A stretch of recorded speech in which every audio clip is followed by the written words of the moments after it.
Hi guys, welcome back to our channel Financeable. Today in this video I'm going to show you how to reduce your lot size in MetaTrader 5. To do so, follow some simple steps with me. First of all, open your MetaTrader 5 application and make sure that you are logged into your account. Then this type of interface will appear in your screen. From the bottom of your screen you can see a terminal. If it doesn't appear in the screen, just press Ctrl+T. Then it will pop up in your screen. And go to Trade tab. Or by default it will be showing you your Trade tab. Here locate the instrument that you want to modify your lot size or reduce your lot size. Then right click into the instrument. Then you can see a modify option.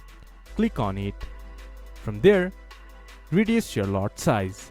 Then confirm your reduction. This is how you can reduce your lot size in MetaTrader 5.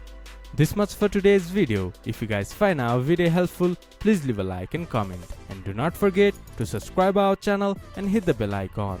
I'll see you guys again in our next video. Thank you for watching.